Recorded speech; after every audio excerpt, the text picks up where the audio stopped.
Bulletin లో breaking news చూస్తున్నాం. కేంద్ర కేబినెట్ మరో కీలక నిర్ణయం తీసుకుంది. ఇవాళ ప్రధానమంత్రి నరేంద్ర మోదీ అధ్యక్షతన జరిగిన ఆర్థిక వ్యవహారాల కేబినెట్ కమిటీ సమావేశంలో 2 ప్రధాన మల్టీ ట్రాకింగ్ ప్రాజెక్టులకు ఆమోద ముద్ర వేసింది.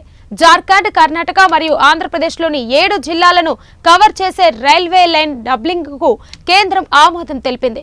వీటి మొత్తం వ్యయం 6,405 కోట్లు అని కేబినెట్ నిర్ణయాలు మీడియాకు వెల్లడించిన కేంద్ర మంత్రి అశ్విని వైష్ణవ్ తెలిపారు.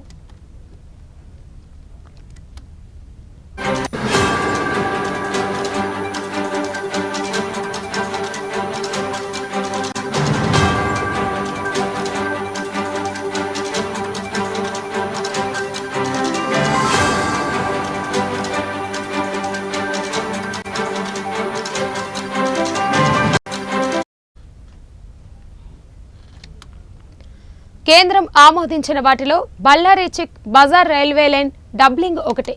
3,342 కోట్లతో 185 కిలోమీటర్ల మేర ఈ లైన్ను డబ్లింగ్ చేయబోతున్నది.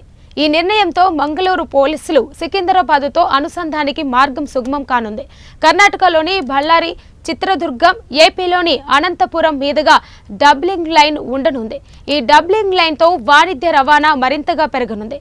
కేబినెట్ ఆమోదించిన మరో లైన్ కోర్మెడా బర్కానా ట్రాక్ డబ్లింగ్. ఇది 133 కిలోమీటర్ల పొడవుతో జార్ఖండ్లోని ప్రధాన బొగ్గు ఉత్పత్తి ప్రాంతం గుండా వెళ్లడమే కాకుండా పాట్నా, రాంచీ మధ్య అతి తక్కువ, మరింత సమర్థవంతమైన రైలు లింకుగా నిలవబోతుందని మంత్రి వెల్లడించారు.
కేబినెట్ నిర్ణయాలను కేంద్ర మంత్రి అశ్విని వైష్ణవ్ మీడియాకు వివరిస్తూ, మోడీ ప్రభుత్వం మూడోసారి అధికారంలోకి వచ్చాక రవాణా, లాజిస్టిక్స్ ఖర్చులను తగ్గించడానికి అనేక ప్రాజెక్టులు చేపట్టినట్లు తెలిపారు. ఐఐఎం బెంగళూరు, ఐఐఎస్ కలకత్తా ఇటీవల చేసిన అధ్యయనం ప్రకారం రవాణాలో పెట్టుబడులు దేశంలో లాజిస్టిక్స్ ఖర్చులతో సుమారు 4% తగ్గింపుకు కారణమయ్యాయని స్పష్టం చేసినట్లు తెలిపారు. గత ఏడాదిలో రవాణా ప్రాజెక్టుల కోసం సుమారు 4.5 లక్షల కోట్లు పెట్టుబడులు ఆమోదించబడ్డాయని, ఇది మా లక్ష్యాన్ని చేరుకోవడంలో పెద్ద పాత్ర పోషిస్తుందని అశ్విని వైష్ణవ్ వివరించారు.